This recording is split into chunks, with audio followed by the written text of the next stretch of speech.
everyone and welcome to another episode of The Jamie Hughes Show. My name as always is Jamie Hughes and today I'm going to be running down my 10 favourite movies of 2017, the 10 best films I have seen and reviewed throughout this year. Now before I jump into this list, there are a few movies that were awesome but I just couldn't find a place for them on this list. So these are my honourable mentions and I just want to share them with you guys and share the love with them and yourselves before we jump into the main list. So the 5 movies that made it onto my honourable mentions list are Patty Cakes, War for the Planet of the Apes, John Wick Chapter 2, and then these 2 movies, I wasn't sure when I saw them. I know they were released in the twilight of 2016 and I know I released the reviews for these in 2017, so I wasn't really sure where they fit.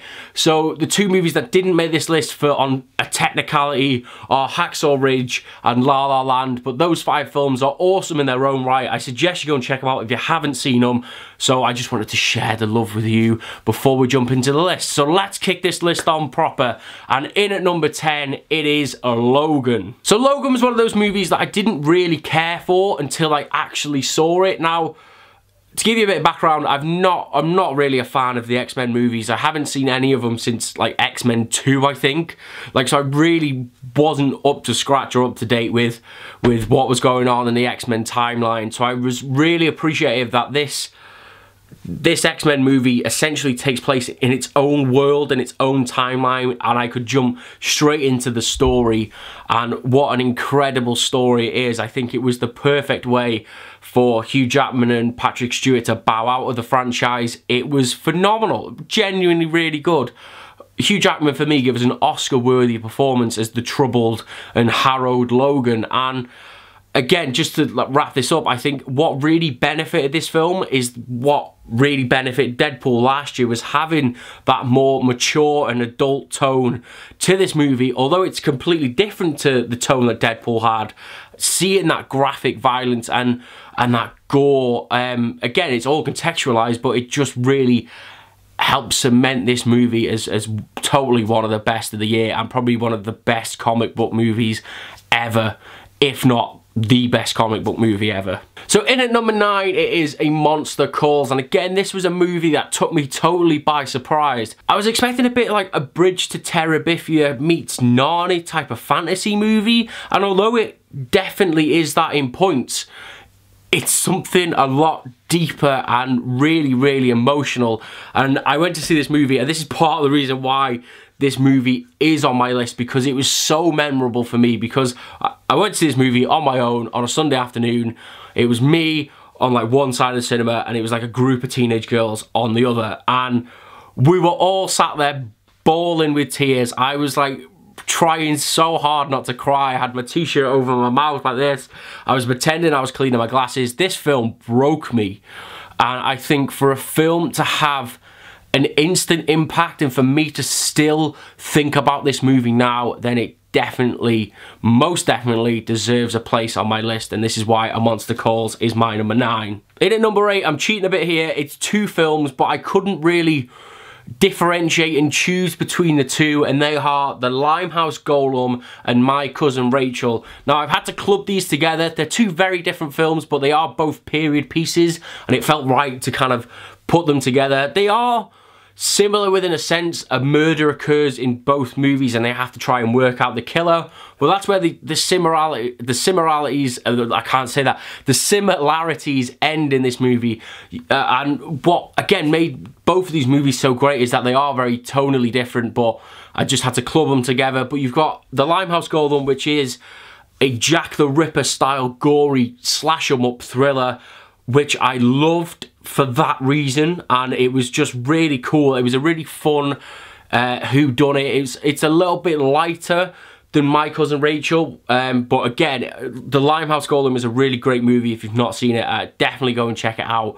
But I think out of the 2, I preferred My Cousin Rachel, which is a real slow burner of a story. You have the basic plot there from like the very first scene. I think you kind of know what's going on, but then for the rest of this movie, it just keeps you guessing, it keeps you hooked, and it's brilliant. A really, really great piece. Both of these films are great pieces of cinema. In at number 7, it is Ingrid Goes West, and this again took me by surprise, this movie. I've got to stop being so surprised by films, but this movie was funny, intelligent, it was smart, it was witty, it was emotional, it had everything that I enjoy about cinema wrapped up into an hour and 45. It was really, really interesting. Really great performances all around from O'Shea Jackson Jr. and, more importantly, Ingrid herself, who was Aubrey Plaza. I think I said in my review she gave a career-defining performance as Ingrid, and I totally back that up now.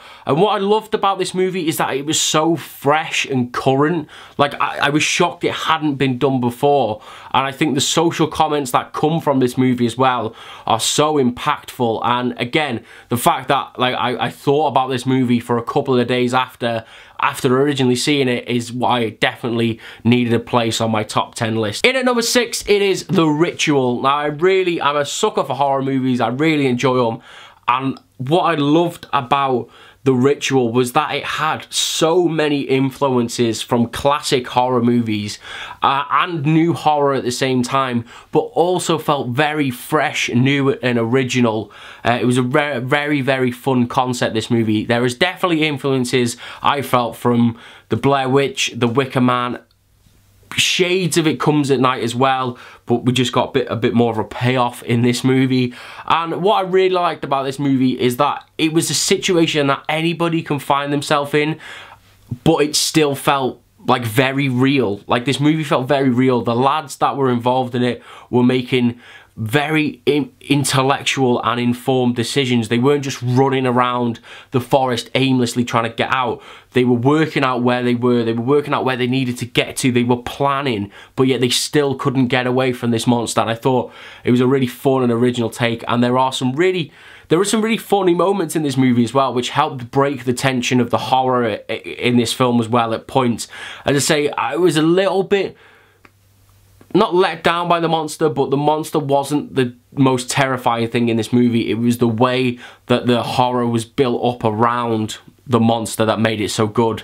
And I think that's the best part of any monster movie. So I really enjoyed The Ritual, which is why it is number 6 on my list. In at number 5, it is Manchester by the Sea. Now, this was a real slow burner for me.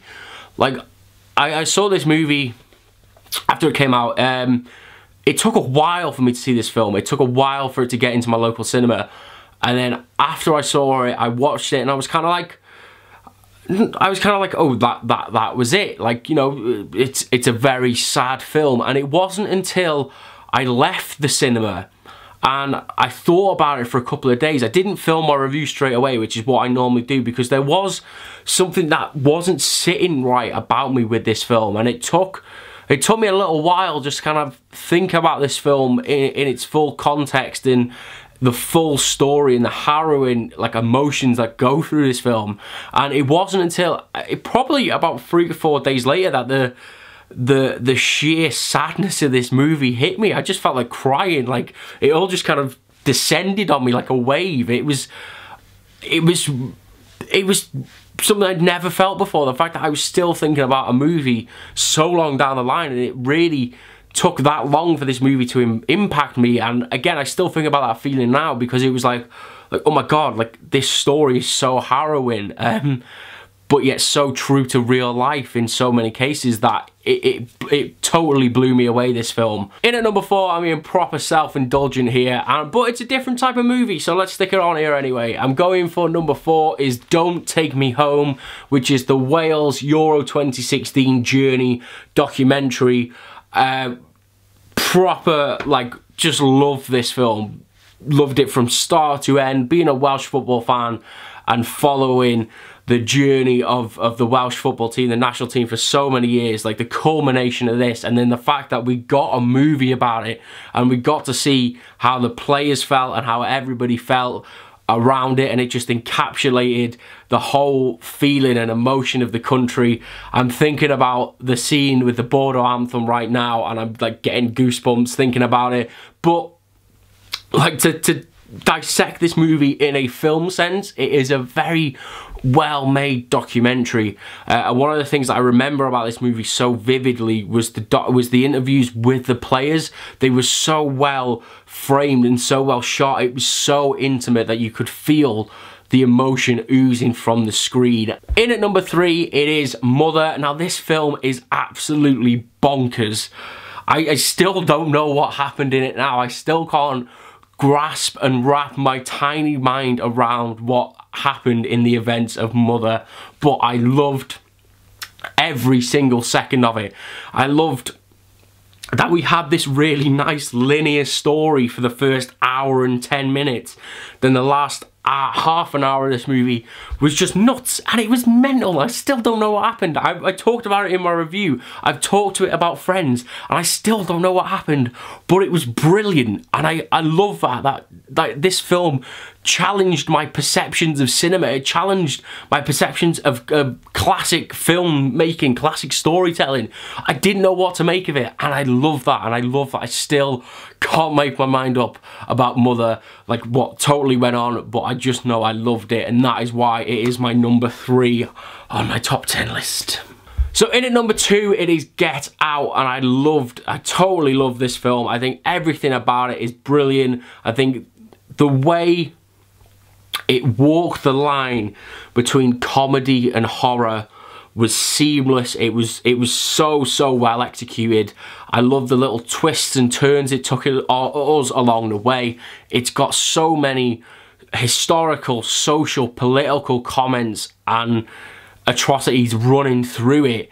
Like, the social comments in this movie are unbelievable, but they worked so well. They hold a mirror up to society in a fun and interesting way. As bad as that sounds, but that's what this movie did, and it's brilliant. And I wish Jordan Peele the utmost luck going into Oscar season, and I really hope he picks up the Oscar for Best Original Screenplay, and I just want it to win all the awards because it's brilliant. My favourite film, the best film I have seen all year, is Baby Driver. I absolutely loved Baby Driver from the very first scene. That scene when he is sat in the bank, he's waiting for him to rob the bank, and he stops lip syncing to Bell Bottoms, and then he just goes off on this amazing car chase around the city.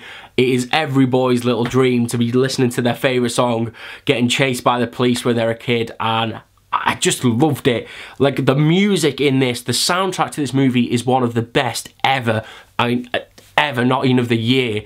The way that the music is seamlessly integrated into the story and almost becomes an extra character is, bar none, one of the best things I've seen ever in a movie. It's got really fun action, it's got a really nice love story to it, and it's just really entertaining, and that's what essentially I want to go to the cinema to be entertained. I know all these other films on this list are entertaining in their own right, but this movie was smart, intelligent, but entertaining at the same time, that it kept me just engrossed from the very first scene to the very last, and I loved it. And I don't want to say any more about it because I'll just start waffling for about 10 minutes. This video's gone on long enough, but Baby Driver is without a doubt my favourite movie of the year, bar none, baby. So that is my list. They are my 10 favourite movies of the year. Let me know what you thought about my list, as always, down in the comments below. And also let me know your list. Let me know your favourite movies of the year down in those comments below. I'd love to see if we have any similar picks, or if there's some movies that I might not have heard of or not have seen. Say, let me know down in the comments below. And if you did enjoy this video, then why not subscribe to keep up to date with all my latest movie news and reviews and awesome bonus videos like this one here. And as always, give it a like just because it lets me know that you're enjoying these type of videos. So thank you very much for watching my top 10 list of 2017. Let me know yours down in the comments below, and I will see you in the next video. Ta-ra!